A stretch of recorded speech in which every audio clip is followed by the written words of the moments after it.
ओम नमो भगवते वासुदेवाय नमः। श्रावण मास कृष्ण पक्ष कामिका एकादशी महात्म्य। श्री राधे राधे। युधिष्ठिर ने पूछा, श्री गोविंद वासुदेव आपको नमस्कार है, आपको बारंबार प्रणाम है। श्रावण के कृष्ण पक्ष में कौन सी एकादशी होती है उसका वर्णन कीजिए। मधुसूदन भगवान जनार्दन श्री कृष्णचंद्र जी बोले, हे राजन, सुनो, मैं तुम्हें एक पाप नाशक उपाख्यान सुनाता हूँ, जिसे पूर्व काल में ब्रह्मा जी ने नारद जी के पूछने पर कहा था। नारद जी ने प्रश्न किया, भगवान कमलासन, मैं आपसे सुनना चाहता हूँ कि श्रावण के कृष्ण पक्ष में जो एकादशी होती है उसका क्या नाम है, उसके कौन कौन से देवता हैं तथा उससे कौन कौन सा पुण्य होता है, ऐसा बताइए। नारद जी के पूछने पर जनार्दन श्री कृष्ण ब्रह्मा जी बोले, नारद सुनो, मैं संपूर्ण लोगों के हित की इच्छा से तुम्हारे प्रश्न का उत्तर दे रहा हूँ। श्रावण मास में जो कृष्ण पक्ष की एकादशी होती है उसका नाम कामिका एकादशी है। उसके स्मरण मात्र से वाजपेयी यज्ञ का फल मिलता है। उस दिन श्रीधर, हरि, विष्णु, माधव और मधुसूदन आदि नामों से भगवान का पूजन करना चाहिए। भगवान श्री कृष्ण के पूजन से जो फल मिलता है वह गंगा, काशी, नैमिषारण्य तथा पुष्कर क्षेत्र में भी सुलभ नहीं है। सिंह राशि के बृहस्पति होने पर तथा व्यतिपात और दंडयोग में गोदावरी स्नान से जिस फल की प्राप्ति होती है वही फल भगवान श्री कृष्ण के पूजन से भी मिलता है।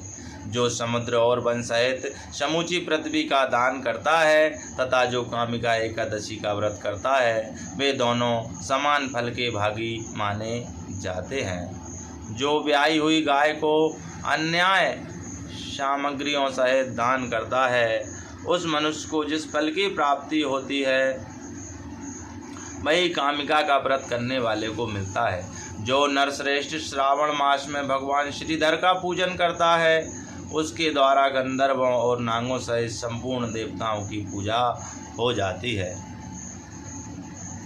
अतः पाप भीरु मनुष्य को यथाशक्ति पूरा प्रयत्न करके कामिका के दिन श्री हरि का पूजन करना चाहिए।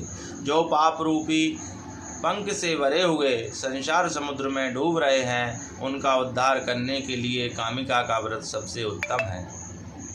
अध्यात्म विद्यापरायण पुरुषों को जिस फल की प्राप्ति होती है उससे बहुत अधिक फल कामिका व्रत का सेवन करने वालों को मिलता है।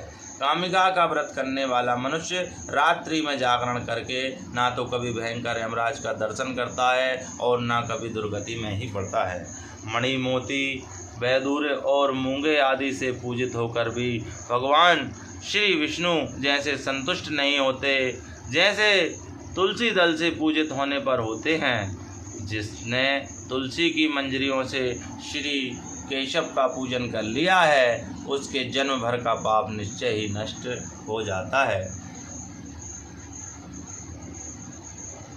जो दर्शन करने पर सारे पाप समुदाय नाश कर देती है, स्पर्श करने पर शरीर को पवित्र कर बनाती है, प्रणाम करने पर रोगों का निवारण करती है, जल से सींचने पर यमराज को भी भय पहुंचाती है, आरोपित करने पर भगवान श्री कृष्ण के समीप ले जाती है और भगवान के चरणों में चढ़ाने पर मोक्ष रूपी फल प्रदान करती है, उस तुलसी देवी को नमस्कार है।